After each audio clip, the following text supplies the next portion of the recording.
সন্ধ্যা ৬টা বাজে। ঢাকার সরকারি অফিসগুলোর আলো জ্বলে উঠেছে। মিরপুরের থানায় অদ্ভুত এক নিস্তব্ধতা। পাখার ধীর শব্দ আর ক্লান্ত মুখগুলো জানাচ্ছে দিন শেষের অপেক্ষা চলছে। ঠিক তখনই দরজায় টোকা পড়ে।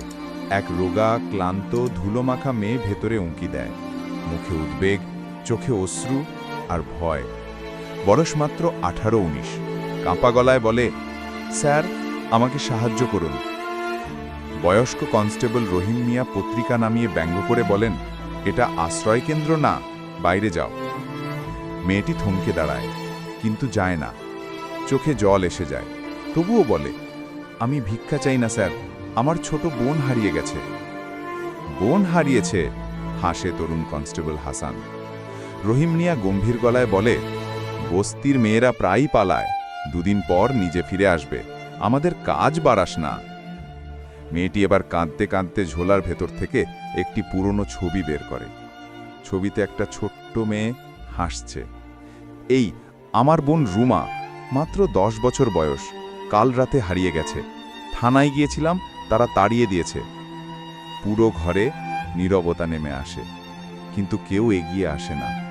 ঠিক তখন ভেতরের কেবিন থেকে ভারী গলা শোনা যায়, বাইরে এত হট্টগোল কেন? অ্যাডিশনাল এসপি আরিফ হাসান বেরিয়ে আসেন। তার মুখে কঠোরতা, কিন্তু চোখে শান্তি। তাকে ভেতরে আনো, শান্ত গলায় বলেন তিনি। মেয়েটির নাম সুমি। সে ভয়ে ভয়ে কেবিনে ঢোকে।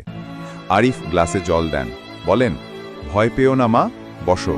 কি হয়েছে বলো? সুমি জানায়, স্যার, আমি সুমি। কাল সন্ধ্যায় রুমা জল আনতে গিয়েছিল, তারপর আর ফিরে আসেনি।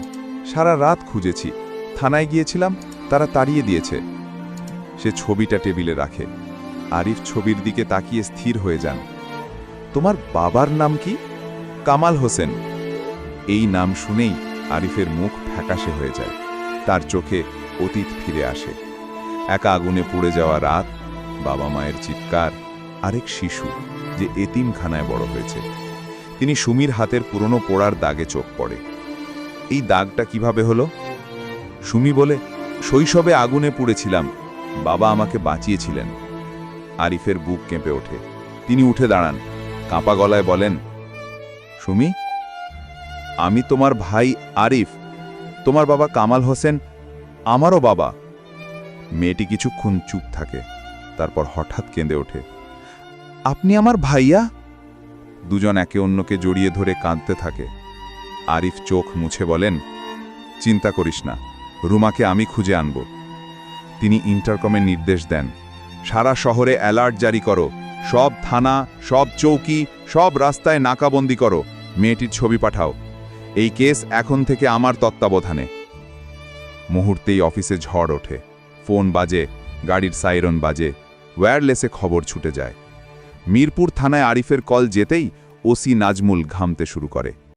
যে মেয়েকে আপনি তাড়িয়েছিলেন, সে আমার বোন, শীতল গলায় বলেন আরিফ। আগামীকাল সকাল পর্যন্ত যদি আমার ছোট বোনকে না পান, তাহলে আপনার ইউনিফর্ম খুলে রাখবেন। রাত বাড়ে। সুমি আরিফের পাশে বসে প্রার্থনা করে। হঠাৎ ওয়্যারলেসে খবর আসে, স্যার, মেয়েটি পাওয়া গেছে, মিরপুরের পুরনো গোদামে। আরিফের চোখে আনন্দের ঝলক। আধ ঘন্টা পর গাড়ি এসে থামে থানার সামনে। একজন মহিলা কনস্টেবল রুমাকে নিয়ে আসে।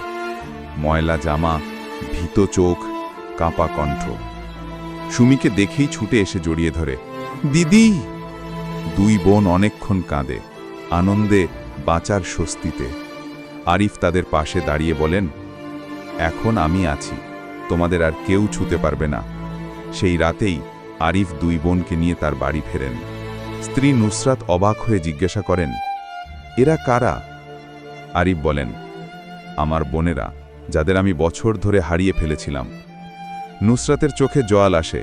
তিনি সুমি ও রুমাকে বুকে টেনে বলেন, আজ থেকে এই বাড়ি তোমাদেরও। সেদিন রাতে 4 জন একসাথে খাবার টেবিলে বসে। সুমি আর রুমা বিশ্বাস করতে পারছিল না।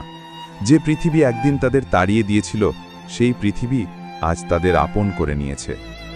আরিফ বলেন, তোমরা স্কুলে যাবে, পড়বে, বড় হবে, কেউ তোমাদের নিচু চোখে দেখবে না।